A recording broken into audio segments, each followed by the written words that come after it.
नारायण राणे यांनी शिवसेना सोडल्यानंतर शिवसेना कार्यप्रमुख उद्धव ठाकरे यांनी सिंधुदुर्गात जंगी सभा घेतली होती। अपेक्षेप्रमाणे उद्धव ठाकरे यांनी नारायण राणे यांना आव्हान दिलं। उद्धव ठाकरेंची टीका नारायण राणेंना चांगलीच बोचली आहे। उद्धव ठाकरे यांचं मानसिक संतुलन बिघडलं असल्यानं ते बेताल वक्तव्य करत असल्याचा आरोप नारायण राणे यांनी केलाय। तसंच बाळासाहेबांची शिवसेना नीट सांभाळण्याचा सल्ला त्यांनी उद्धव ठाकरे यांना दिला। नारायण राणे विरुद्ध शिवसेना हा संघर्ष नवीन नाही। शिवसेना कार्यप्रमुख उद्धव ठाकरे यांची रविवारी सिंधुदुर्गात जाहीर सभा झाली। कुडाळ इथं झालेल्या सभेला शिवसेनेच्या कार्यकर्त्यांनी मोठी गर्दी केली होती। तीच मुळी उद्धव ठाकरे राणेंविरोधात काय बोलणार हे ऐकण्यासाठी। अपेक्षेप्रमाणे उद्धव ठाकरे यांनी नारायण राणे यांना टीकेचं लक्ष केलं।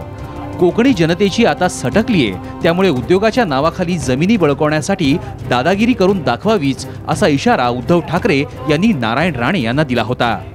आणि मग रेडी बंदरासाठी सुद्धा विकास करा, भूसंपादन सुरू करा, म्हणजे फुकटामध्ये आणि जमलं नाही तर दमदाट्या करून तुम्ही जमीन बळकावा।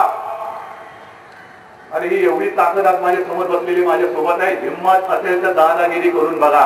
प्रत्येकाचे दिवस असतात, 100 अपराध भरावे लागतात। हे 100 अपराध आता भरून झालेले आहेत। आता तुमच्या दादागिरीला इकडे कुत्र विचारणार नाही, कुत्र सुद्धा महत्व देणार नाही। एवढ्या प्रचंड ताकदीने आणि मनाने भटकून उठलेला हा कोकणी महासागर आहे।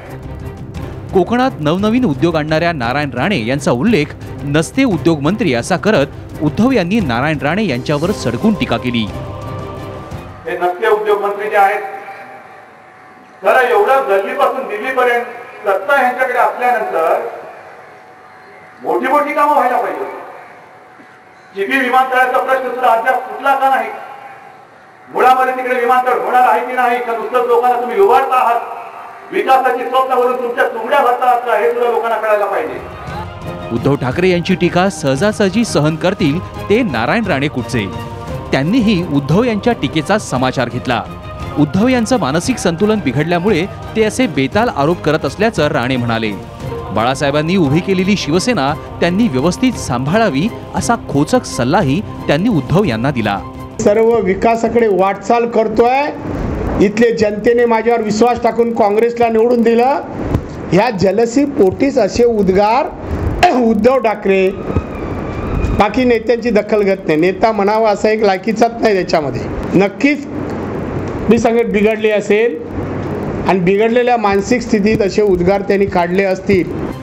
शिवसेनेच्या आमदारांची अवस्था फारच दयनीय असून ते भयभीत झाल्याची टीकाही नारायण राणेंनी केली। दयनीय अवस्था शिवसेनेच्या आमदारांमध्ये भयभीत झालेले आहेत। सध्या शिवसेनेमध्ये बेजार झालेले शिवसैनिक आहेत। कधी वाट मिळेल आणि दुसरीकडे जातो असं झालेलं आहे। कोकण हा शिवसेनेचा एकेकाळचा बालेकिल्ला। ही ताकद पुन्हा काबीज करण्यासाठी शिवसेनेची धडपड सुरू आहे। पण राणेंनीही उद्धव ठाकरेंच्या टीकेला प्रत्युत्तर देत हे इतकं सहज शक्य नाही हे दाखवून दिलंय। येत्या काळात हा कलगीतुरा आणखीनच रंगलेला असेल। मनोज लेले, साम टीव्ही, रत्नागिरी।